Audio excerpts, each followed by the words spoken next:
आता राज्यसेवा मुख्य परीक्षेमध्ये तुम्हाला 1000 ते 1200 शब्दामध्ये 2 निबंध लिहिणे आवश्यक आहे। लहान मोठे निबंध तर सर्वजण लिहू शकतात। जर असा दीर्घ निबंध लिहायचा असेल तर तुम्हाला एसे रायटिंग प्रॅक्टिस हे अत्यंत आवश्यक आहे। एसे रायटिंग मध्ये एक्सेलन्स मिळवण्यासाठी 2 गोष्टी खूप महत्त्वाच्या आहेत। एक म्हणजे निबंध कसा लिहावा आणि त्यानंतर निबंधात काय लिहावे। So how to write essay and what to write in an essay.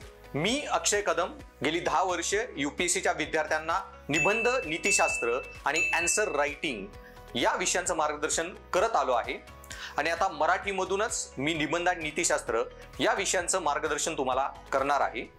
So माझ्या निबंधाच्या ऑफलाईन ऑनलाईन क्लासेसमध्ये निबंध कसा लिहावा याचा मी 30-35 तास तुम्हाला मार्गदर्शन करणार आहे, ज्यामध्ये निबंधाची प्रस्तावना कशी करावी, निबंधाचे निष्कर्ष करण्याचे कुठले वेगवेगळे मार्ग असतात, निबंधाची जिस्ट सारांश कसा लिहावा, निबंधामध्ये डायग्राम कशा ऍड कराव्यात, निबंधाला बहुआयामी कसे बनवावे, निबंधाच्या विषयाशी सहमती कशी दर्शवावी, असहमती कशी दर्शवावी, निबंधामध्ये नेसेसरी सफिशियंट हायपोथेसिस किंवा क्लॉजेस कसे ऍड करावेत, निबंधामध्ये सोल्युशन्स कसे ऍड करावेत, निबंधामध्ये लिंकर्स कसे ऍड करावेत, अशा सर्व गोष्टींवर तुमचं सखोल प्रॅक्टिस मी करून घेईन।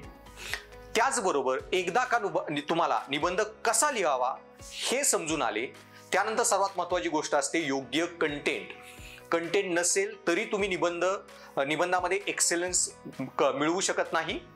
आणि निबंधात्मक काय लिहावे, व्हॉट टू राईट, नेक्स्ट 60-70 तास मी यावर फोकस करणार आहे। यूपीएससीच्या मागच्या सर्व 10-15 वर्षाच्या निबंधाच्या पेपरचं आकलन केल्यावर तुम्हाला कळेल की एक 8-10 थीम्सवर यूपीएससी कन्सिस्टंटली निबंध विचारते, जसे की महिलांच्या समस्यांवर आधारित निबंध, गांधींच्या संकल्पनावर आधारित निबंध, विज्ञान आणि धर्म आधारित निबंध, तसेच शिक्षण विषयावर आधारित निबंध, तत्वज्ञान आधारित निबंध यूपीएससी निबंध विचारत आले आहे। क्लासरूम मध्ये अशा 8-9 थीम्सवर मी सखोल मार्गदर्शन करेल, याच्यावर आपण सखोल चर्चा करूयात आणि निबंधासाठी लागणारं तत्वज्ञानाचं नॉलेज तेही मी तुम्हाला प्रोव्हाइड करेन।